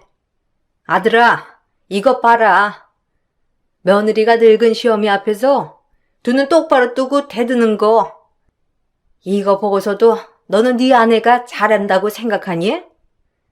아이고, 늙으면 죽어야지. 내가 이 꼴 보려고 지금까지 살았나 모르겠네. 아이고. 시모는 고작 50대밖에 되지 않았음에도 다 늙은 시어머니처럼 행동하셨고, 그럴 때마다 저는 너무나 기가 막혔어요. 남편은 시모의 행동을 눈앞에서 보면서도 한 번을 말리거나 중재해주지 않았죠. 사실 저에게 막말하는 시모도 미웠지만 그보다 더 미웠던 건 남편이었는데, 남편은 평소에도 무뚝뚝하고 애정이 많은 사람은 아니었어요. 책임감이 강하고 진중한 모습에 반해 결혼을 했지만 막상 결혼을 하고 보니 그 책임감이 저에게 있었던 건 아니었죠. 바로 시모에 대한 책임감이 막중했던 것 같아요. 항상 바깥으로 도는 시부를 원망했고 홀로 남은 시모를 안쓰러워했는데, 그러다 보니 매 주말마다 시댁에 가길 원했죠. 아이들이 태어나고 나서는 더욱 빠짐없이 시댁에 가길 원했는데, 어느 날은 제가 일이 밀려 시댁에 가지 못할 것 같다며 말한 날도 있었어요. 여보, 이번 주 말이야. 일이 좀 밀려서 주말에 내내 근무해야 할 것 같아. 나도 빨리 일 끝내보려고 했는데 다른 직원들 일도 마무리돼야 다음 일을 할 수 있어서 이번 주에는 시댁에 못 가겠어. 이번 주는 나 빼고 당신이랑 애들이랑만 다녀와. 애들 옷이랑 챙겨야 할 건 내가 미리 챙겨둘 테니까 그냥 가지고 가서 입히기만 하면 돼. 어머님한테는 내가 전화 드릴 건데 혹시 모르니 당신도 한번 전화해줘. 갑자기 그게 무슨 말이야? 매주 가는 걸 왜 못 가? 일이야 다음 주에 하면 되는 거 아니야? 당신 하나 빠진다고 회사 어떻게 안 되니까 빠질 생각하지 말고 이번 주에 애들이랑 다 같이 챙겨서 일찍 집에 가자. 안 그래도 엄마가 주말에 몸보신 해준다고 닭 여러 마리 사 오셨다고 하는데 어떻게 당신이 안 가? 가서 닭도 삶고 상 차리는 것도 당신이 도와야지. 애들은 그럼 나 혼자 보라는 거야? 어떻게 나 혼자 빠지라고 해? 직원들 다 쉬지 못하고 일하는데 나만 홀랑 빠지는 게 말이나 돼? 당신 근데 웃긴다. 저번에 당신 회사 여직원이 집안일 때문에 주말에 근무 못하겠다고 하니까 당신 엄청 욕했잖아. 여자들 책임감도 없다 어쩐다 하면서. 그래 놓고서는 나는 집안일 때문에 일을 빠지라고? 이게 무슨 말이야? 어쨌든 나 이번 주말에는 못 가니까 당신도 안 가던지 아니면 당신이 애들 데리고 가던지 알아서 해. 아니 너 지금 며느리 돌이 안 하겠다는 거야? 이 사람이 일하더니만 아주 정신 상태가 굴러먹었네. 안 그래도 엄마가 당신 일 시작하니까 이상해졌다고 걱정하시더니 엄마 말이 맞았어. 가기 싫으면 가지 마. 나도 안 갈 테니까. 집에는 당신이 전화해서 말해. 당신이 가기 싫어서 안 간다고 하니까 남편도 안 가는 거라고. 아주 나한테는 가정에 소홀한다느니 어쩐다느니 하더니만 자기는 아주 잘하고 있네. 하루라도 시댁에 가는 걸 빠지면 남편은 불같이 화를 냈는데, 아이들은 그렇게 화를 내는 남편의 눈치를 받고, 그렇게 화를 내고 나면 남편은 며칠씩 애들을 잡았어요. 저에게는 화를 낼 명분이 없으니 아이들이 조금만 잘못을 해도 화를 냈던 거죠. 처음에는 저도 같이 싸웠지만 더 눈치를 보는 아이들을 보면서 안쓰러운 마음이 들어 어느 순간부터는 남편과 싸우지 않으려고 노력하게 되었어요. 며느리돌이 운운하던 남편은 그렇다고 친정이 잘하는 것도 아니었는데, 친정에는 명절을 제외하고는 한 번도 가질 않았고 생신이라고 전화한 적도 없었죠. 친정 식구들이 뭐하고 사는지도 결혼 기간 내내 몰랐던 게 바로 남편이었어요. 세상 자기밖에 모르는 남편의 단 하나의 약점이라면 바로 시모였는데, 시모가 조금이라도 몸이 아픈 날이면 연차를 쓰라고 난리가 났답니다. 당신 엄마한테 전화 안 드렸어? 아니, 며느리가 된 게 시엄마 챙기지도 않고 뭐 하는 거야? 엄마 오늘 몸살 나서 하루 종일 누워 계시다는데 당신 어떻게 몰라? 당장 회사에 말해서 쉬겠다고 하고 집에 좀 가봐. 엄마 몸살 나서 목소리도 통 안 좋던데 어떻게 집에 한 번을 전화 안 할 수가 있어? 어떻게 당신보다 바쁜 내가 그걸 알아? 얼른 일 정리하고 바로 집으로 가. 나도 일 끝나면 갈 테니까. 뭐? 지금 어떻게 시댁에 가? 그리고 내가 쉬겠다고 하면 회사에서 쉬라고 당연하게 말하는 거야? 당신 회사는 그럴 수 있어? 우리 회사는 그럴 수 없어. 그러니까 지금 시댁 가려거든. 당신이 가. 아니, 저번에 우리 엄마 쓰러져서 병원에 가셨을 때도 나 쉬지도 못하고 늦게 병원에 갔는데 그때는 아무 말도 안 해놓고서는 왜 오늘은 이렇게 부랴부랴 전화하는 건데? 나 못 가니까 당신이 가든지 해. 그리고 아버님도 계시잖아. 노인네가 할 줄 아는 게 뭐가 있다고 엄마를 챙겨. 당신이 좀 가서 죽도 써드리고 약도 좀 사다 드리고 해. 며느리가 해야 하는 게 그런 거 아니야? 당신은 지금 일이 중요해? 가정이 중요해? 다른 것보다 시어머니가 편찮으시다는데 당신은 걱정도 안 돼? 일이야 갔다 와서 하든지 내일 하든지 해도 되는 거 아니야? 잔말 말고 얼른 챙겨서 집에 가보라고. 엄마 며칠 전부터 몸 많이 안 좋은 것 같으니까. 아, 가는 김에 사골 좀 사다가 집에서 좀 고아드려. 아니, 못 간다는데 왜 나한테 가라고 하는 건데? 갈 거면 당신이 가야지. 나는 회사에서 시댁까지 1시간 거리지만 당신은 20분도 안 걸리잖아. 지금 이렇게 전화해서 가라 마라 할 거였으면 애초에 당신이 가면 되는 거야. 왜 바쁜 나한테 갔다 오라고 하는 건데?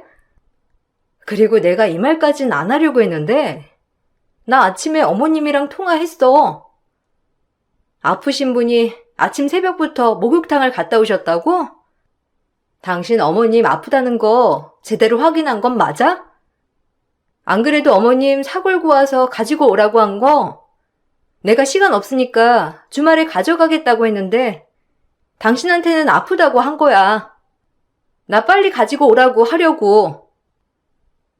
당신은 무슨 사람 컨디션이 그렇게 쭉 괜찮다고 생각해?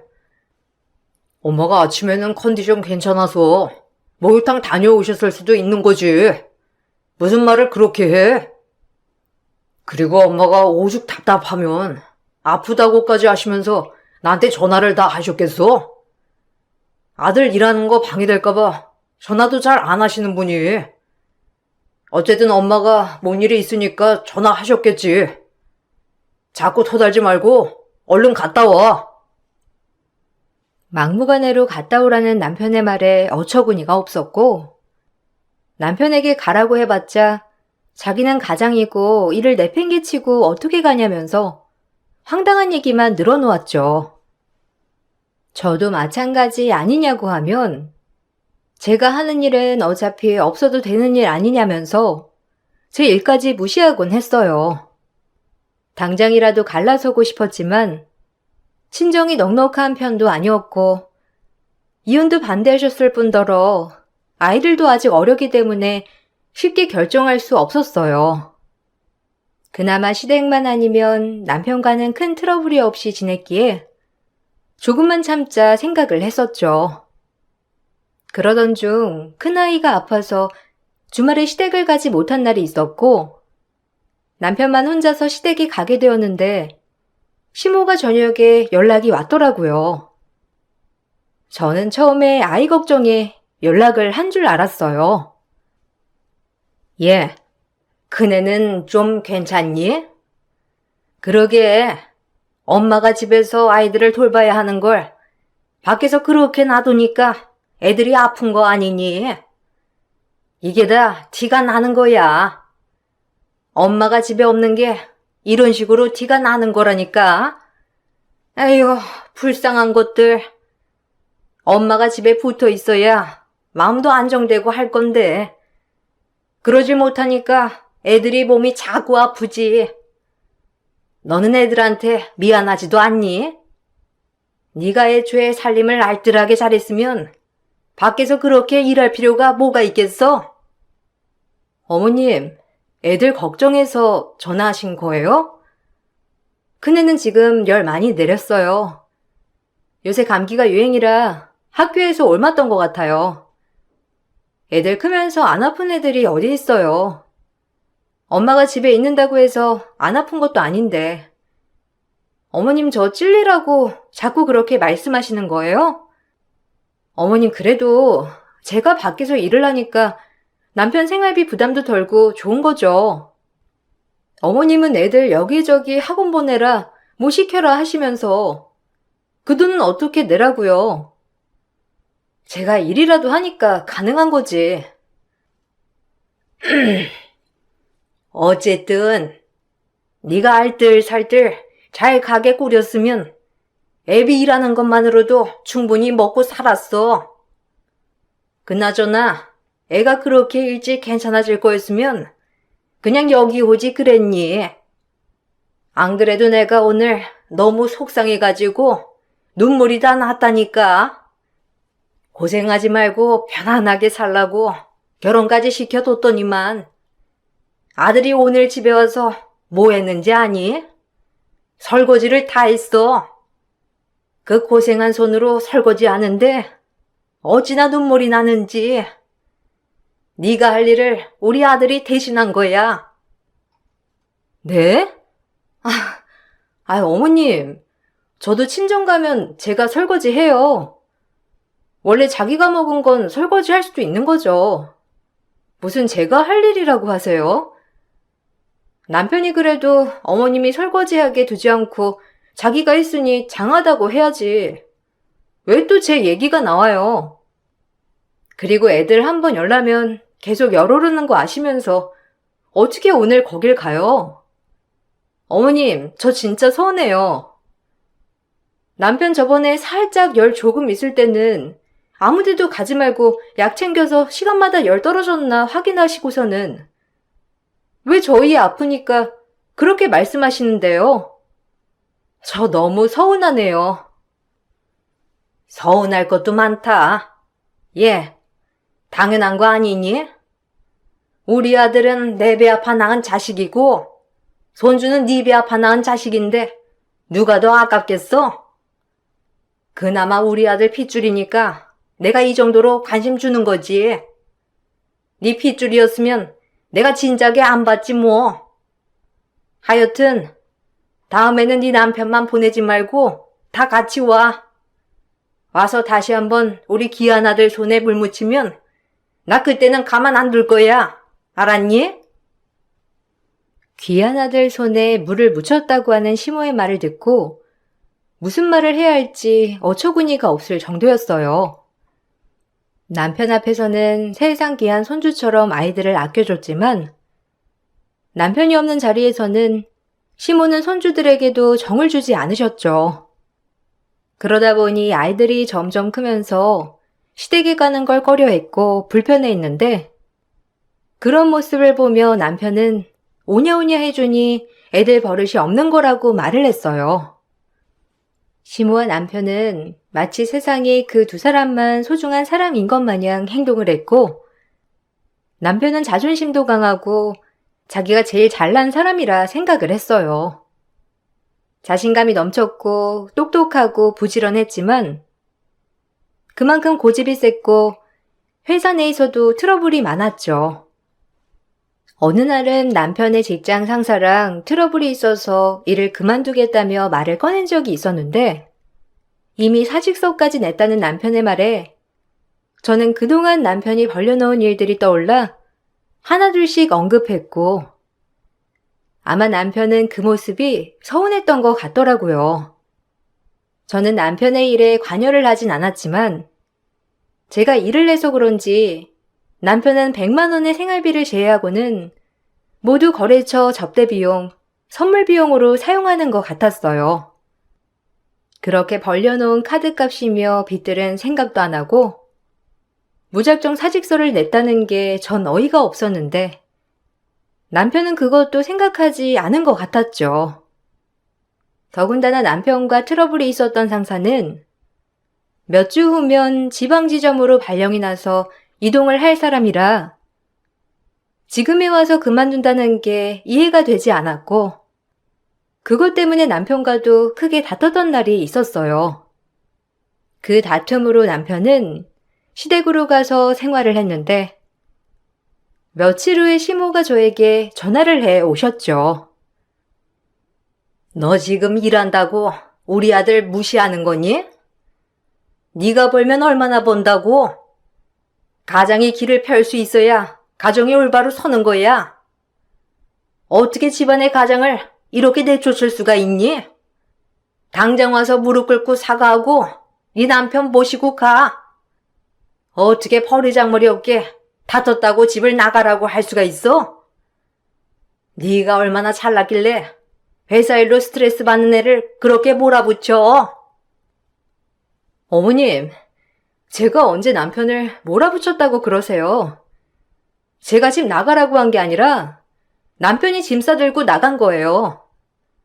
어머님도 솔직히 아시잖아요. 저희 남편 매번 접대한다 어쩐다 하면서 새벽까지 술자리에 선물해야 된다고 카드비까지 계속 쌓이고 있다는 거요. 남편 능력 좋은 건 알지만 그렇게 다 벌려놓고서는 겨우 직원이랑 다퉜다고 일 그냥 그만둔다고 하는데 제가 뭐라고 안 하게 생겼어요? 사람이 회사 일 하다 보면 그럴 수도 있는 거지. 그게 걔만 좋자고 그렇게 했겠냐? 다 가정에 도움되라고 싫어하는 술자리도 가고 그러는 거지. 너는 애가 바깥 일도 한다면서 그런 거 하나 이해도 못 해주면 어떻게 하자는 거야? 내가 이래서 너 처음부터 일하는 거 마음에 안 들었어. 남편을 제대로 모실 줄 알아야 네가 밖에서도 일 제대로 하는 거지. 집안에서도 가장을 떠받들지 못하는데 어떻게 밖에서 일을 한다고 하는 거야? 우리 아들이 밖에서 돈만 버는 기계니? 지금까지 평생 일만 하고 살았으면 좀 쉴 수도 있는 거지.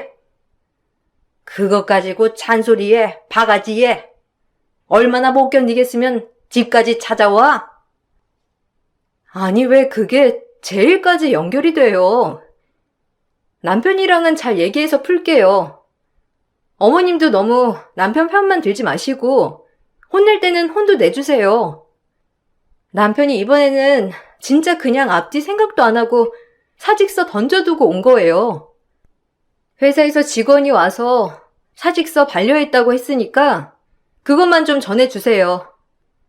내일 출근 안 하면 사직서 수리한다고 하니까 내일은 꼭 출근하래요. 그러니까 어머님도 자꾸 남편 편만 들어주지 마시고 이번에는 출근하라고 좀 말해주세요. 남편의 직장은 생각보다 입소문이 잘 나는 업계라 주변 인맥 관리도 잘해야 하는 편이었는데 솔직히 남편은 감정 조절을 잘하지 못했죠.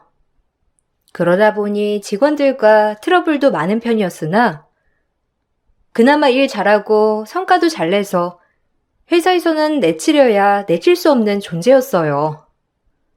그렇지만 남편도 이성은 있었던 사람이라서 한번 사직서 던져두고 나서 며칠 지나면 땅을 치고 후회를 했고 저는 그런 남편을 달래고 다시 회사를 보내곤 했습니다.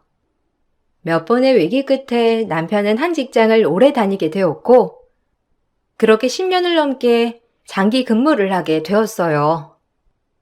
그 과정에서는 물론 남편도 잘한 것이 있겠지만 저도 많이 노력을 했는데 시모는 제가 걸림돌이라며 항상 말씀을 하셨죠. 온 가족이 모여 식사를 하던 날 시모는 역시나 남편 자랑을 하셨어요. 아유, 우리 큰애는 지금보다 더 넓은 곳에서 더 높은 곳에 올라갈 수 있는 그런 능력이 있는 애인데, 내가 지금 생각해보면 너무 일찍 장가를 보낸 것 같아. 그때 장가만 안 갔어도 자기 일 열심히 해서 지금쯤이면 회사 높은 직급까지 올라가지 않았겠니? 너희들은 큰애 보면서 좀 배워라. 이렇게 열심히 살아야 한 직장에 10년 넘게 다닐 수 있는 거야. 엄마, 형은 형수님 아니었으면 진작에 회사에서 잘렸어. 아무리 자기 자식이라지만 그건 좀 아니지 않아? 엄마는 너무 형한테 올인하는 것 같아. 엄마가 그러면 안 되는 거야. 난 우리 형수님한테 얼마나 고마운지 몰라. 솔직히 나도 버거운 게 우리 엄마인데 옆에서 이렇게 잘 버텨주니 얼마나 감사하고 고마워. 형수님 아니었으면 엄마고 형이고 지금 이런 생활 누릴 수 있었겠어? 감사하게 생각해. 얘는 무슨 그럴 소리를 해? 얘가 뭘 했다고? 다 우리 아들이 잘난 덕이지. 아들이 그 회사를 어떻게 들어갔는데 지금까지 버텨준 건 아들인데 무슨 네 형수한테 고맙다는 소리가 나오니? 참나, 네 형수야말로 우리 아들이랑 나한테 고마워해야 해. 솔직히 가정 내팽개치고 밖에서 일하는 며느리를 누가 예쁘다고 하니? 나 정도면 시집살이 안 시키고 얼마나 좋은 시어머니야. 엄마, 그건 엄마 착각이야. 형수님 생각은 안 그럴걸? 내가 1년에 명절 때만 엄마 보지만 왜 그러는지 한 번도 생각 안 해봤지? 엄마도 좀 깨달은 게 있어야 돼. 형수님이 엄마랑 형이 너무너무 좋아서 지금까지 버틴 줄 알아? 귀한 우리 조카들 때문에 견딘 거지. 에휴, 내가 이래서 집에 오기가 싫다니까. 형수님도 이렇게 참지 말고 할 말 다 하세요. 엄마나 형이나 아무리 말해도 바뀌지 않아요. 시동생들은 명절을 제외하고는 본가를 찾지 않았어요. 처음에는 왜 그런지 몰랐는데 결혼을 하며 생활을 해보니 시모가 유난스럽게 큰 아들만 챙기는 걸 보고선 두 동생들이 학을 뗀 것 같더라고요. 오랜만에 가족들이 다 같이 모여 밥을 먹을 때면 항상 제 편이 되어주는 것은 시동생들밖에 없었죠. 시동생들이 대놓고 시모와 남편에게 뭐라고 해도 두 사람은 귀등으로도 듣지 않았고 시모는 나이가 들수록 더욱 남편에게 집착을 하기 시작했어요.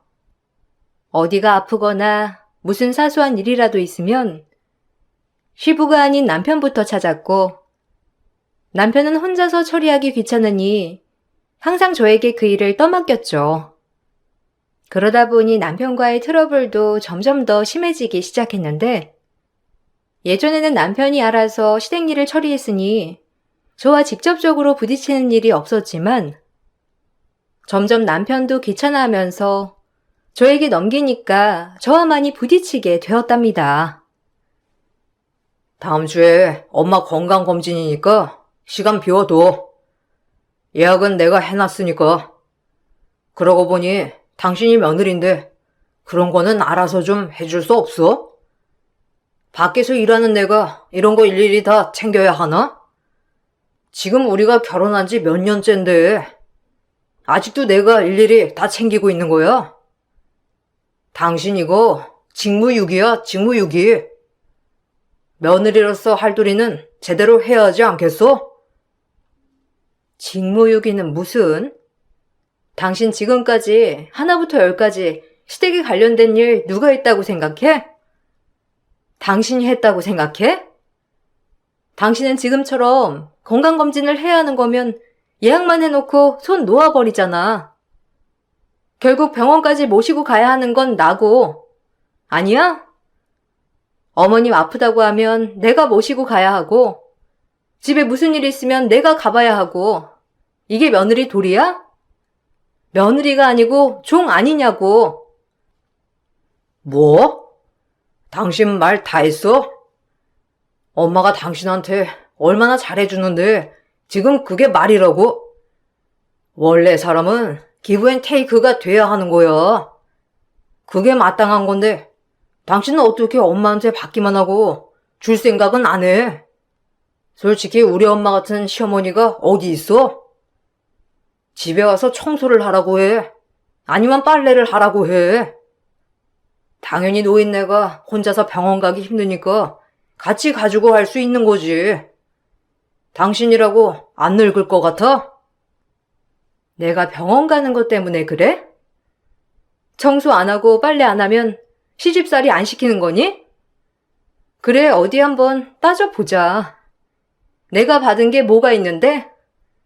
항상 어머님은 지금까지 내 덕이라고 말한 적도 없고, 당신 덕에 내가 편하게 살았다고 하시는데, 내가 뭘 받았다고 하는 거냐고. 나한테 해주는 거 아무것도 없으니까, 난 이제부터 아무것도 안 해도 되는 거지? 아, 좀. 말도 안 되는 소리 좀 그만해. 당신은 당연히 맏며느리니까 당연하게 잘해야 하는 거지 무슨 소리를 하는 거야? 도대체 당신 요즘 왜 이래? 당신 원래 이런 사람 아니었잖아. 갑자기 왜 엄마가 이걸 해줬느니 안 해줬느니 따지고 드냐고. 나이 드니까 손해 받는지 아닌지 그런 거 따지는 거야? 아니 엄마도 안 그러는 걸 어떻게 엄마보다 젊은 사람이 그런 걸 따져? 남편에게는 아무리 말을 해도 통하지 않았고, 오히려 맏며느리로서 당연히 시댁에 잘해야 하는 건데, 제가 그런 걸 못한다고만 했죠. 남편뿐만 아니라 시모도 제가 잘하는 건 당연한 것이라고 생각했고, 시댁이면 남편이 잘못한 게 있어도 며느리는 참아야 한다고 했어요. 전 그런 태도 때문에 결국 남편과 시모에게 학을 뗄 수밖에 없었습니다. 남편과의 관계에 대해서 고민을 하고 있을 무렵 남편은 회사 사내 이사로 취임을 하게 되었어요. 오랫동안 근무를 하기도 했지만 워낙 능력도 있었던 사람이었기 때문에 인정을 받고 사내 이사로 취임을 하게 된 거였죠. 바로 그날이 제가 남편과 헤어짐을 결심한 날이었어요. 취임을 하고 첫 출근을 하는 날, 어쩐 일인지 시모가 아침부터 집으로 찾아오셨더라고요. 어머님, 이른 아침부터 어쩐 일이세요? 아, 남편 사내이사 취임하고 첫 출근이라 그래서 오셨어요? 안 그러셔도 되는데, 그냥 일반 출근이랑 똑같아요. 이사만 달았을 뿐이지 근무는 똑같이 한대요. 마침 잘 됐네요. 안 그래도 저녁에 남편이 같이 저녁 먹으러 가자고 하던데 오늘은 저희 집에 계시고 저녁에 식사하고 댁으로 모셔다 드릴게요. 너 어쩐 일로 나한테 이렇게 친절하게 말하니? 왜?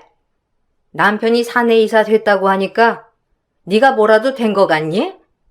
참, 그러게. 애초에 잘했으면 내가 이렇게까지 할 필요는 없었을 텐데. 내가 안 그래도 너 하는 거 두고 보고 있었어.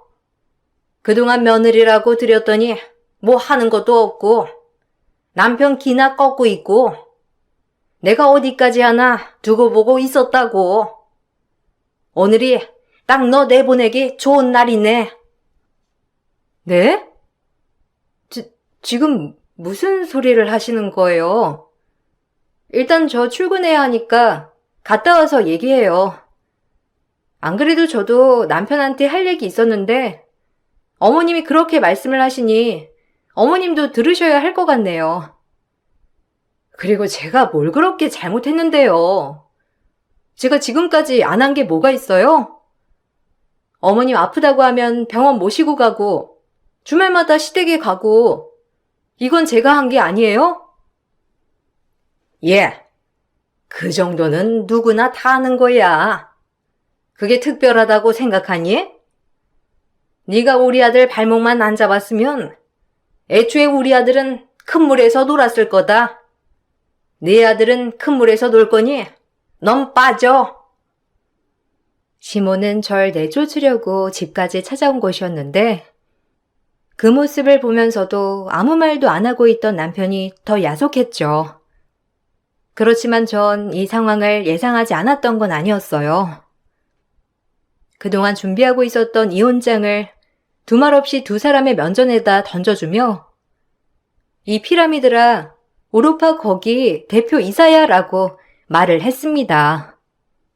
벙쪄 있는 두 사람을 뒤로하고 전 출근을 했고 계속해 걸려오는 전화를 다 무시했어요. 남편은 갑작스럽게 친오빠가 대표이사가 됐다는 소식에 놀라기도 했지만 사실 알려면 알 수 있는 상황이었어요. 영문을 몰라 답답해하는 남편에게 저는 사실을 말해주었죠. 당신, 형님 우리 회사에 올 거란 거 알고 있었어? 어떻게 알고 있으면서도 나한테 말 한마디 안 할 수가 있어? 이거 지금 당신한테도 잘못 있는 거 알아? 그래, 나랑 이혼한다고 하더라도 당신 오빠가 우리 회사 대표이사가 되는 게 그렇게 큰 거야? 아무리 그래도 공과 사는 구분해야지. 엄마가 그런 말 한 거는 미안해. 그렇지만 당신도 나랑 사는 거 답답해 했잖아. 맞아. 당신이랑 사는 거 답답하고 그만두고 싶었어. 오빠가 당신 회사 대표이사 된 거 말 안 한 게 아니라 당신이 못하게 만든 거야. 해외에서 급하게 오빠 들어오면서 다 같이 모여서 식사하자고 그렇게 몇 번을 얘기했는데 당신 바쁘다며 다 거절했다며. 나도 여러 번 할 말 있다고 했는데 당신 내 전화도 받지 않았잖아. 왜? 밖에서 딴 여자 만나느라고 그랬어? 오빠가 당신 사내이사 된 걸로도 할 말 많다고 하던데. 당신 지금 나한테 이렇게 따질 때가 아닌 것 같던데? 당신 무슨 소리야? 내가 무슨 밖에서 딴 여자를 만나? 당신 뭐 잘못 알고 있는 거 아니야? 혹시 형님이 뭐라고 하셨어? 일단 형님이랑 좀 만나게 해줘. 연락드려도 받질 않으시네. 할 말 있다고 한 번만 만나게 해줘. 당신 그리고 외도한다는 거 그거 당신 오해야. 내가 마음을 준 게 아니라 더 잘하려고 하다 보니까 오해가 생긴 것 같은데. 바깥일 하다 보면 이런 일 저런 일 생길 수 있어. 내가 다 해명할 테니까. 아니, 그럴 필요 없어. 당신이 외도를 하건 뭐라건 이제 상관없고 당신이 딴 여자 만났으면 난 당신한테 위자료 받고 이혼할 거니까. 이제 와서 해명할 필요가 뭐가 있어? 당신 말대로 공과 사 구분할 거야. 근데 당신 공도 만만치 않게 복잡하던데. 그렇게 잘난 당신이니 알아서 잘 해결해봐. 회사 내부 균열이 생기게 되면서 대표이사가 사임을 하게 되며 줄줄이 사내이사도 사임을 하게 되었는데 급하게 조주총회에서는 해외에서 비슷한 업종에서 대표이사를 했었던 저희 오빠를 취임시켰던 것이었어요. 그 전부터 스카우트제이가 들어왔었는데 오빠는 제 남편과 같은 회사라 거절을 했었거든요. 아마 이번에 급하게 재차 스카우트제이가 들어오자 오빠는 수락을 하게 된 거죠. 남편은 그동안 외도를 저지르면서 해외에 있던 오빠가 국내로 들어오는 것도 몰랐고 자신의 회사의 대표이사가 되는 것도 몰랐어요. 당연히 말을 하려고 해도 제 전화도 제대로 받지 않으니 모를 수밖에 없었던 거죠.